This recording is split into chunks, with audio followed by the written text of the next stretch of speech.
du comité exécutif de la dame. Les mots de circonstance. Jetant un coup d'œil rétrospectif sur l'année 2024 qui vient de s'achever, nul n'ignore que la dite année a été pour nous une année de détresse, étant donné que nous avions perdu des êtres chers, chacun à ce qui le concerne. Et pour la famille Adam, nous avions perdu des compatriotes, des compagnons de lutte, avec qui nous avons concouru, ça et là, pour faire asseoir le principe même de notre association. Par amour et reconnaissance, je vous supplie de vous tenir debout en observant une minute de silence en leur mémoire, afin de manifester notre réponse. Monsieur Jean-Paul Ngoy.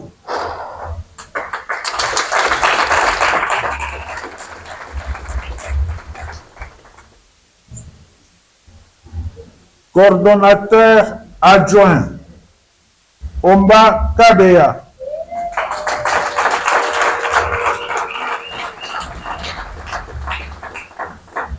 Le secrétaire rapporteur, Monsieur Camille Pissimbo.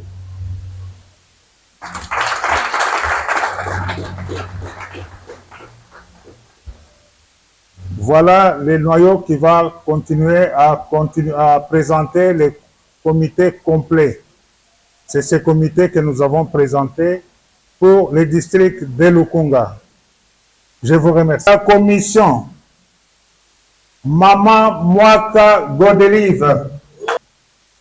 S'ils sont là, ils se mettent debout seulement. Pigeon. Voilà. L'antenne des grammaires. Merci. L'antenne, c'est que parmi les amis Adam, il y a aussi des combattants de l'UDPS qui est mon parti politique. Eh bien, je peux vous donner l'exemple de ce parti qui, pendant des années et des années, sous la direction de ses fondateurs et spécialement de notre président Etienne Tshisekedi Wamulumba, a fait une longue lutte pour justement façonner les pères de famille qui doivent se comporter d'une manière responsable vis-à-vis de leurs bébés, c'est-à-dire vis-à-vis de ce pays qui nous appartient tous. Et je peux vous dire que nous-mêmes, nous avons fait partie de ce parti pendant très longtemps et nous avons lutté. Nous avons dépensé beaucoup de nos énergies et même beaucoup de moyens pour mettre le parti en marche. Et comme récompense aujourd'hui, nous avons un fils de ce parti qui est devenu président de la République démocratique du Congo.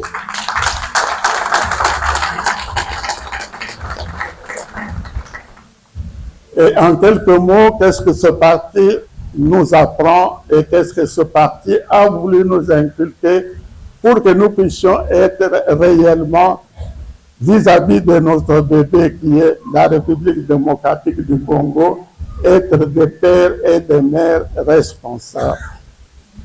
Eh bien, ce que nous pouvons dire, c'est que ce parti, pendant toutes ces années, a lutté d'abord, premièrement, pour la démocratie et ce qu'on appelle le progrès social. Et ça,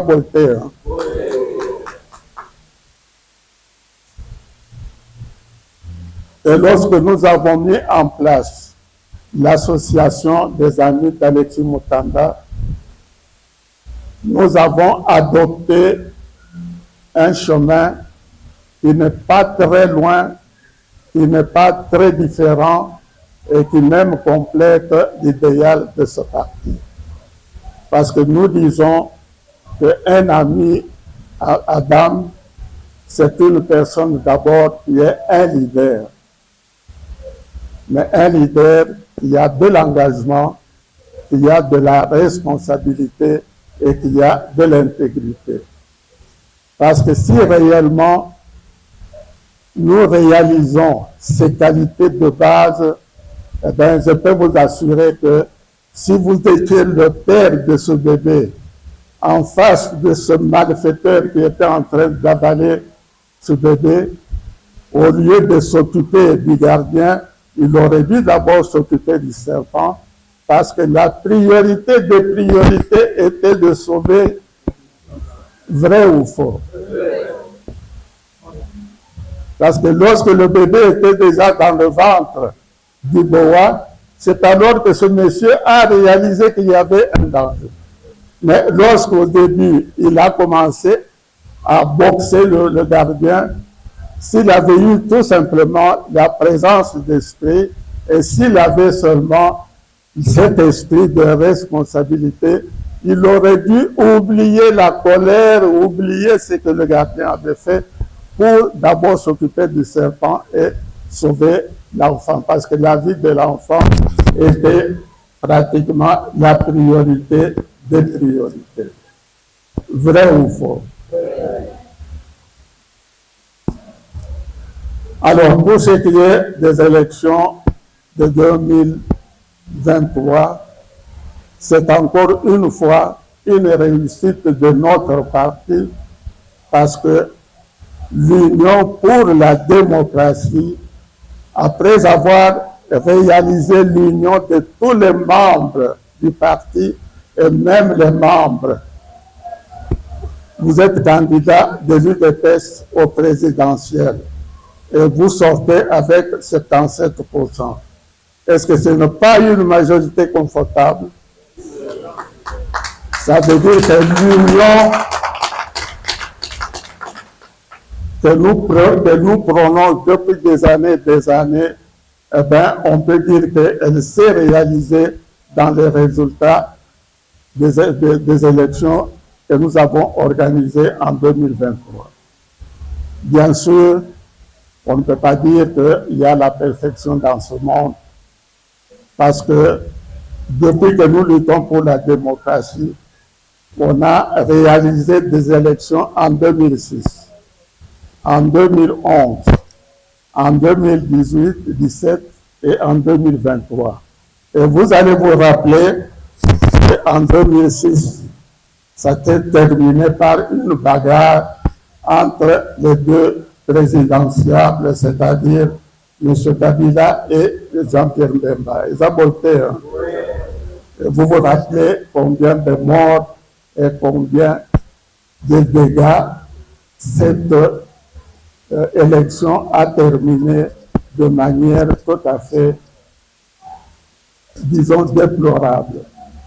Et le deuxième candidat à la présidentielle a dû même s'exiler et il a fini par rester évidemment en prison en Europe là-bas pendant quelques années. En 2011, nous avons aligné notre président national, le président Étienne Tshisekedi. Moi-même, j'étais à la commission électorale du parti. C'est nous qui avons organisé cette élection. Mais vous avez vu vous-même qu'avec les tricheries, avec tout ce qui s'est passé, eh bien, ce monsieur qui avait au moins 80% des voix a été tout simplement relégué au deuxième niveau pour que Kabila Joseph puisse passer comme président de la République. En 2017, eh bien, c'était encore... Mais cette fois-là, évidemment, on a eu la chance d'avoir quelqu'un de l'UDPS à la tête du pays. Nous-mêmes, vous vous rappelez, parce que beaucoup d'amis avaient participé très volontairement à nous aider à conquérir ce poste de député national, tout comme en 2023. Eh bien, vous avez vu vous-même de quelle manière ça s'est terminé. Et en 2023, d'ailleurs, lorsqu'on a fait les résultats, lorsqu'on a fait tous les... Eh bien, combien de machines à voter on a trouvé quelque part parmi certains concitoyens qui avaient pris la joie d'avoir ces machines chez eux et de faire des votes pirates qui ont complètement abîmé les résultats finaux de cette élection. Ce qui veut dire que nous avons encore une tâche énorme en tant que peuple d'abord, en tant que peuple qui veut aller de l'avant, qui veut avoir un pays solide, qui veut avoir un pays démocratique, parce que le jour où nous allons avoir réellement une véritable démocratie dans notre pays, eh bien, vous allez voir que cette démocratie va engendrer des leaders engagés, des leaders conscients et des leaders incorruptibles.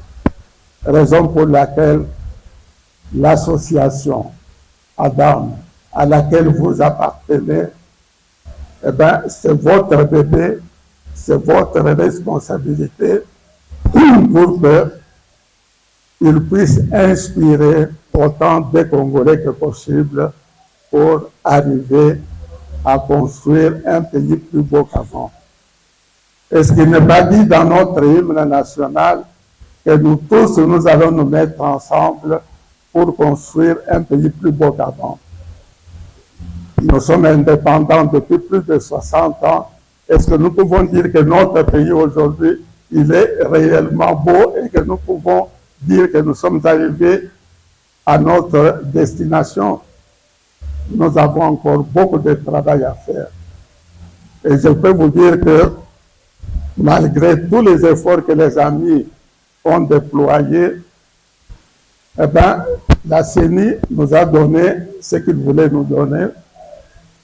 Je me rappelle que pour une centaine de centres, on avait sorti plus de 4000 voix. Parce qu'on n'avait pas de témoins partout, mais les quelques témoins qu'on avait qui nous ont amené des résultats, eh bien, on peut dire que sur une centaine de centres, ou plutôt de bureaux, on pouvait compter plus de 3500 voix. Alors, on a demandé à la CENI, on a demandé à la Cour constitutionnelle de faire le travail pour pouvoir corriger cela. Parce que si quelqu'un, sur 100 bureaux, il a plus de 3500 voix, eh bien, sur plus de 500 bureaux, bien 5000 bureaux, il peut avoir combien de voix? Les calculs qu'on avait fait nous donnaient pas moins de 14 500 voix que nous devrions obtenir, mais la CENI a voulu nous donner 2500. Alors vous voyez que les efforts qu'on avait tous engagés à cette époque, si on était sorti à cet endroit, je crois que aujourd'hui notre association aurait profité grandement de cette acquisition.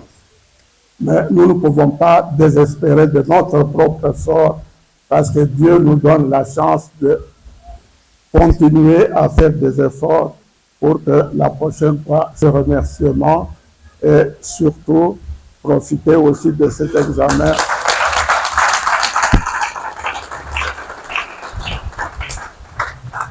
Profiter de ce mois de janvier pour présenter à chacun d'entre vous, à vos familles, à vos amis, à vos enfants, à vos petits-enfants, à tous ceux qui vous entourent, tous nos vœux de bonne santé, de progrès et que Dieu vous bénisse tous pour que cette année puisse de loin meilleure que l'année que nous venons de terminer.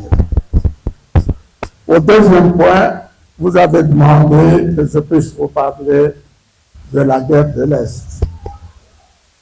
La guerre de l'Est, c'est une véritable catastrophe nationale. Il faut que nous soyons conscients que nous sommes dans un danger mortel. Parce que ce dossier de l'Est, lorsque vous le regardez de près, c'est un dossier très complexe c'est un dossier qui existe bien avant que nous tous ici, nous puissions être nés.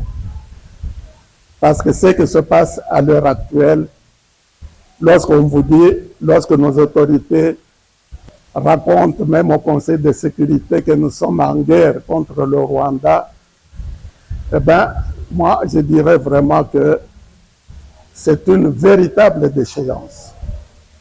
Une véritable déchéance parce que la République démocratique du Congo, 2 300 000 km² de superficie, qui est en guerre contre le Rwanda. Est-ce que vous savez que le Rwanda, sa superficie, n'arrive même pas à atteindre la superficie de la ville de Kinshasa? Et nous sommes en guerre contre le Rwanda. Est-ce que vous pouvez être fiers de ça? Alors, pour comprendre que c'est un dossier explosif et un dossier qui va nous coller à la peau pendant des années si les Congolais ne prennent pas leurs responsabilités. En quelques années, nous avons perdu, d'après les statistiques de l'Union, enfin, disons, des Nations Unies, etc., entre 15 et 20 millions de morts. 15 millions seulement, si nous prenons 15 ou 13 millions, ça dépasse la population de la Belgique. Ça dépasse la population du Congo-Brazzaville. Et ça dépasse la population de beaucoup de pays dans le monde. Et nous avons perdu plus de 15 millions de compatriotes sans que ça puisse changer, si vous voulez, notre mode de vie. Pour les Quinois, c'est un fait divers. Parce que j'ai déjà vu, quand la radio donne des nouvelles, dans tel village, 50 morts, le lendemain, c'est une vingtaine, etc. Eh bien, c'est un fait divers parce qu'on passe de cette information à une autre et après, on va boire sa bière et on a terminé. Mais le total de morts à l'est du pays, spécialement dans les deux provinces nord et sud Kivu, ça dépasse 15 millions de Congolais depuis les 20. Et nous pouvons nous demander, mais quelle est la cause? Qu'est-ce qui se passe dans ce pays? Pourquoi est-ce que le Rwanda s'acharne à faire ce qu'elle est en train de faire depuis des années et des années? Eh bien, il faut remonter le temps. Premièrement, la première cause, vous savez que même le génocide de 1994, la République démocratique, enfin la République du Zaïre à l'époque, n'avait rien à voir dans ce génocide, vrai ou faux? On a entendu que les Hutus, les Tutsis s'entretuaient, etc., où les Hutus étaient en train de... Et puis après, on entendra que Habyarimana est mort, et puis ensuite que Kagame a pris le pouvoir au Rwanda, et que Kagame était en train de poursuivre les Hutus qui étaient venus chez nous pour se réfugier. Et au lieu de terminer tout ça au Kivu, ils les ont poursuivis jusqu'à Kinshasa, vrai ou faux? Et lorsqu'ils arrivent à Kinshasa, ils se permettent, premièrement, de chasser notre président, qui était Mobutu, et de nous imposer Kabila père d'abord, Kabila fils ensuite, lequel Kabila fils a fait plus de 20 ans au pouvoir. C'est pour vous dire que réellement la cause de cette poursuite de Hutu, c'était pour aboutir à Kinshasa et pour mettre à la tête du pays un autre Rwandais qui pouvait continuer la politique qu'ils avaient mise en place. Mais cette politique exactement, qu'est-ce qui se passe dans la tête de nos frères et sœurs aussi rwandais qui sont avec Kagame.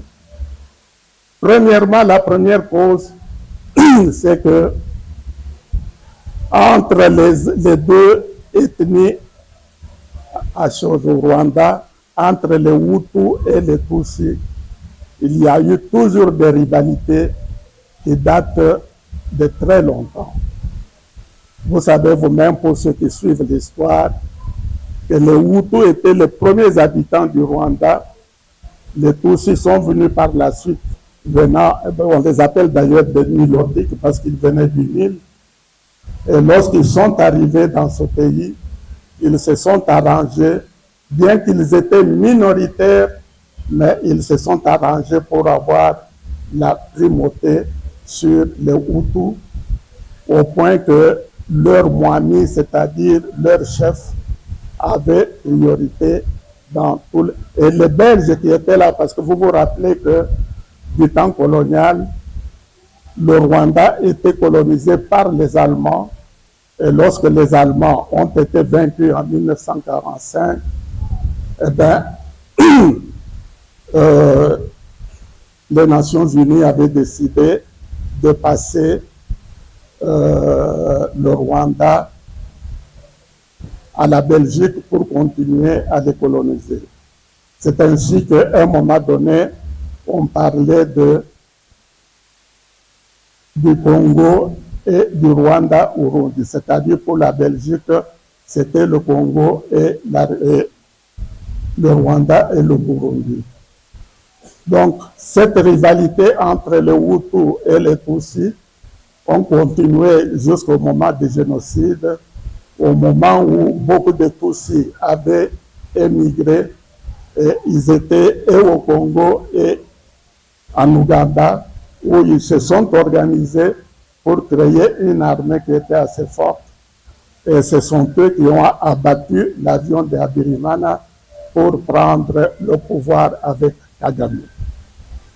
Deuxième raison, c'est qu'au Rwanda, comme je l'ai dit tout à l'heure, le pays est très petit, et comme il y a des éleveurs qui ont besoin de terres beaucoup plus importantes, c'est ainsi que ces gens émigraient. Il y en a qui venaient au Congo et d'autres qui allaient dans d'autres pays. Mais ceux qui venaient au Congo, évidemment, étaient beaucoup plus nombreux.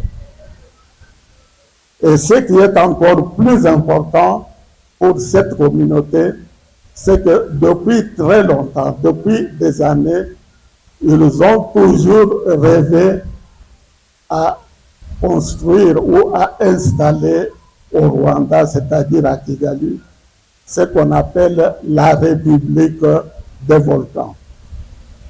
Eux, ils appellent la Grande République des volcans. Et cette république comprend quoi?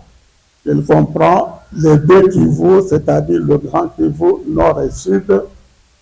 Il comprend le Rwanda, il comprend le Burundi, et ils veulent tout simplement occuper les deux Kivu avec une armée qui est rwandaise, et ils ne se gênent plus malgré les protestations.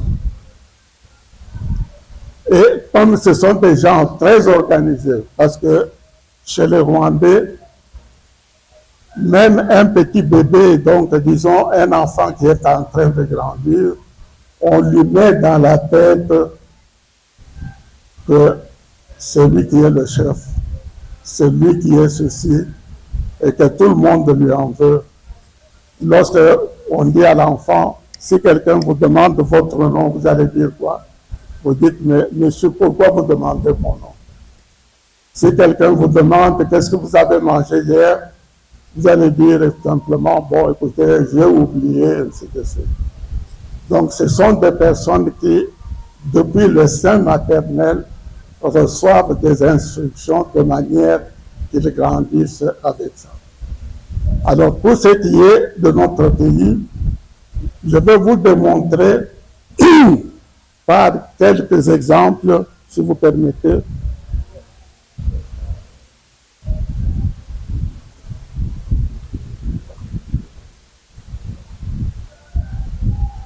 Comment ces gens depuis plus de 60, même disons 80 ans, depuis le temps des Belges, avait déjà cette idée fixe de réaliser cette république des volcans. Je peux vous donner d'abord l'exemple d'un certain chef, Roi Bidiri. Je ne sais pas si vous avez déjà entendu ce nom-là. Eh bien, c'est un chef Tutsi qui avait fui le Rwanda et qui s'était installé du côté congolais parce que là-bas, il y avait encore des bagarres entre les Tutsis et les Hutus et surtout, ils étaient à la recherche de terres pour leur pâturage. Eh bien, ce chef, une fois installé de notre côté, eh bien, il a commencé à faire la guerre. Les premières guerres à Walikale, à Goma, les environs de toutes les entités, les villages que nous connaissons actuellement, eh bien, il avait déjà à cette époque-là, c'était du temps des Belges, et il avait commencé déjà à conquérir toutes ces terres-là. Malheureusement pour lui, il a été chassé, ce sont des Congolais et ce sont des terres qui sont occupées actuellement par nos ethnies, enfin tous ceux qui sont dans les parages là. Alors en 1981, ou plutôt en 1972, on a eu Bisengimana qui était directeur. Alors vous voyez que de cette époque de Ouagabiri jusqu'à Bisengimana, il s'est passé des années et des années.